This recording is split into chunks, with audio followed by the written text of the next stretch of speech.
Assalamualaikum warahmatullahi wabarakatuh. Sebelumnya perkenalkan, nama saya Aun Prastiwi dengan NIM 232111199. Saya dari Prodi Hukum Ekonomi Syariah.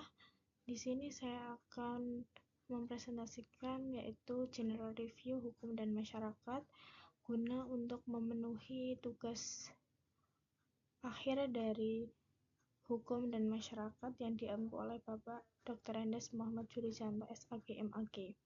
Baik, yang pertama kita akan membahas hukum dan masyarakat.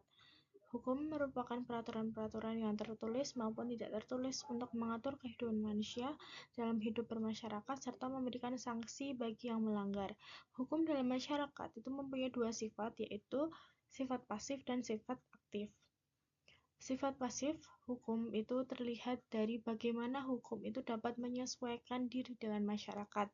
Sedangkan sifat aktif itu dapat dilihat dari bagaimana hukum itu dapat berperan aktif.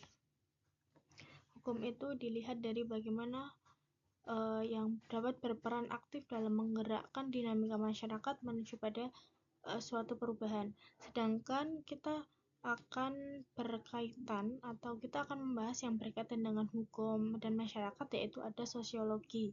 Sosiologi hukum itu menurut Satjipto Raharjo, yaitu pengetahuan hukum terhadap pola perilaku masyarakat dalam konteks sosialnya.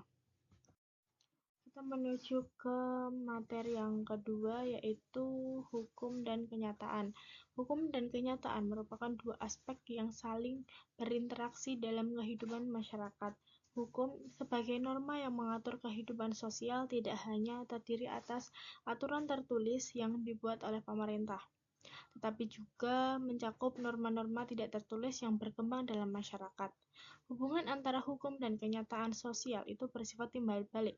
Di satu sisi, hukum itu bersifat atau berfungsi sebagai cerminan nilai-nilai yang berkembang dalam masyarakat. Di sisi lain, kenyataan sosial juga berperan dalam membentuk dan mengubah hukum agar tetap relevan dengan kondisi yang ada di ini. Selanjutnya ada yuridis empiris dan yuridis normatif. Yuridis empiris itu berfokus pada kajian praktis yang mengamati bagaimana hukum diterapkan dalam kehidupan sosial sehari-hari. Pendekatan ini juga mengedepankan realitas hukum yang ada di lapangan. Sehingga yuridis empiris ini merupakan sebagian dari kajian ilmu sosiologi yang kemudian dikenal dengan sosiologi hukum. Sedangkan yuridis normatif itu berfokus pada kajian terhadap norma-norma hukum yang tertulis dalam peraturan perundang-undangan. Pendekatan ini tuh menelaah prinsip-prinsip hukum yang ada di dalam suatu sistem perundang-undangan.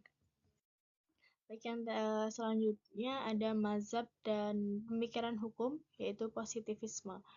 Positivisme hukum itu adalah suatu aliran dalam filsafat hukum yang menekankan bahwa hukum itu harus dipisahkan dari moralitas dan hanya bersumber dari peraturan yang dibuat oleh otoritas yang sah. Namun, positivisme hukum juga mendapat kritik karena dianggap terlalu kaku dan mengabaikan nilai-nilai yang dianggap nilai-nilai moral dalam menerapkan hukum. Meskipun demikian, dalam prakteknya banyak negara tetap mengandalkan pendekatan ini untuk menciptakan sistem hukum yang stabil dan dapat diterapkan secara konsisten. Baik, yang selanjutnya ada sociological jurisprudence. Sociological jurisprudence atau sering disebut juga sosiologi hukum itu adalah studi yang menganalisis hubungan timbal balik antara hukum dan masyarakat serta perubahan hukum yang terjadi dalam masyarakat. Teori ini menekankan bahwa hukum hidup dan berkembang sebagai realitas sosial yang dipengaruhi oleh dinamika sosial. Implementasi mazhab sociological jurisprudence terhadap modernisasi hukum Islam di Indonesia itu mengarah pada perbedaan antara hukum modern dan hukum konservatif. Selanjutnya, pendekatan living law dan utilitarianisme. Dalam living law, masyarakat adalah konsep umum untuk memahami dan mengaji hukum. Masyarakat mencakup semua hubungan sosial alami yang dibangun oleh masyarakat menciptakan hukum. Hukum muncul dari kenyataan sosial yang awalnya tidak normatif, tetapi menjadi normatif. Itu karena kebiasaan dan kekuatan masyarakat serta akan terus berevolusi seiring perkembangan. Sedangkan pendekatan utilitarianisme adalah pendekatan yang menekankan bahwa aturan hukum hendaknya dinilai berdasarkan seberapa besar manfaat yang dihasilkannya. Hukum itu idealnya memberikan kesejahteraan maksimal bagi masyarakat dengan meminimalkan kerugian. Selanjutnya, pemikiran hukum dari Max Weber dalam memahami hukum dan otoritas. Max adalah tokoh sentral dalam tradisi sosiologi klasik yang memberikan pengaruh besar terhadap kajian dari perspektif sosial hukum. Keduanya saling melengkapi, yang dimana dengan pendekatan sosiologisnya dia bisa melengkapinya. Terus kalau Hart dengan pendekatan analitisnya itu sehingga dia bisa memberikan fondasi yang kuat dalam membangun sistem hukum yang tidak hanya sah secara formal tetapi juga adil, efektif, dan responsif terhadap realitas sosial. Dalam konteks pembangunan hukum nasional, integrasi kedua pendekatan ini menjadi penting untuk menciptakan hukum yang benar-benar bekerja untuk masyarakat. Selanjutnya, efektivitas hukum. Efektivitas hukum itu merupakan proses yang bertujuan agar hukum itu berlaku secara efektif. Keadaan tersebut itu dapat ditinjau dari dasar beberapa tolak ukur efektivitas. Faktor yang mempengaruhinya yaitu yang pertama faktor hukumnya sendiri, dua faktor penegak hukum, tiga faktor sarana, dan yang terakhir faktor masyarakat. Yang selanjutnya, hukum dan kontrol sosial. Kontrol sosial adalah berbagai cara yang digunakan masyarakat untuk menertibkan anggota yang membangkang. Dari segi sifatnya, kontrol sosial dapat bersifat preventif maupun represif. Preventif atau positif itu merupakan usaha pencegahan terhadap gangguan-gangguan pada keserasian antara kepastian dengan keadilan. Hukum berfungsi sebagai pengaturan sosial yang membantu menjaga ketertiban dan keamanan dalam masyarakat. Dengan demikian, hukum dapat berperan penting dalam membentuk perilaku masyarakat yang sesuai dengan norma dan nilai yang baku. Selanjutnya ada legal pluralisme. Legal pluralisme atau pluralisme hukum merupakan suatu konsep yang mengakui keberadaan berbagai sistem hukum beroperasi secara bersamaan dalam satu masyarakat. Tantangan utama dalam penerapan pluralisme hukum di negara yang memiliki keragaman budaya dan sistem hukum sangat kompleks dan beragam. Salah tantangan utama adalah adanya konflik antara hukum negara yang bersifat sentralistik dengan hukum adat atau sistem hukum lokal yang beragam sesuai dengan kebudayaan masyarakat setempat. Selanjutnya ada progressive law. Progressive adalah kata yang berasal dari bahasa asing atau Inggris yang asal katanya adalah progress yang artinya maju.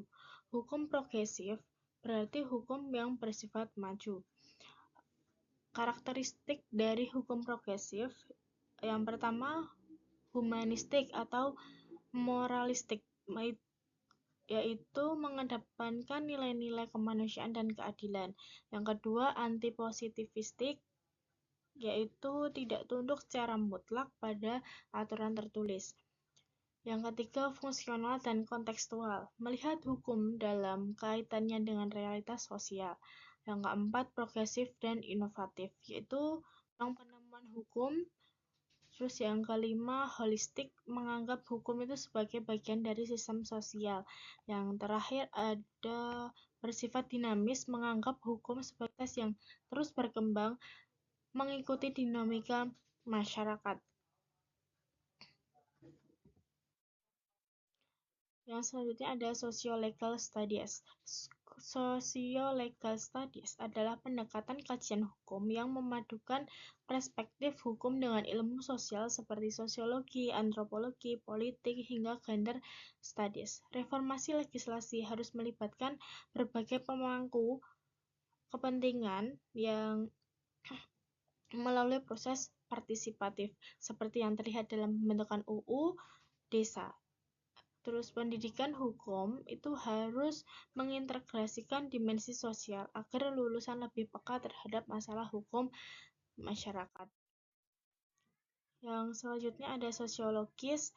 Secara etimologi, sosiologi itu berasal dari bahasa Latin yaitu socios yang berarti sesama atau kawan dan logos yang berarti pengetahuan.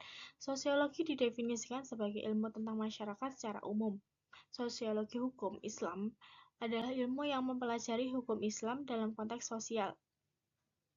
Ilmu tentang hubungan antara hukum Islam dan sistem sosial lainnya melalui metode analitik dan empiris.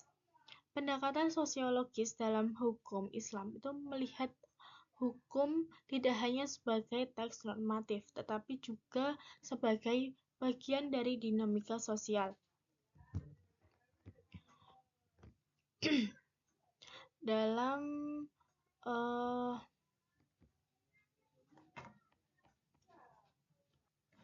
Tapi ilmu tentang hubungan antara hukum Islam dan sistem sosial lainnya melalui metode analitik dan empiris.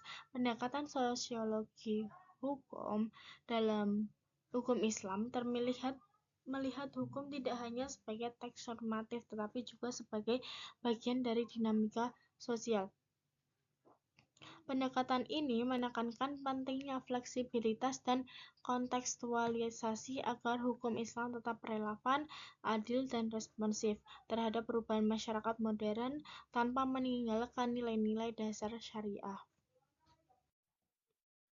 Oke, kita sudah sampai di ujung, jadi kita dapat menyimpulkan dari sekian ada materi yang telah saya sampaikan, yaitu kita bisa menarik kesimpulan bahwa hukum dan masyarakat itu saling mempengaruhi dan membentuk satu sama lain.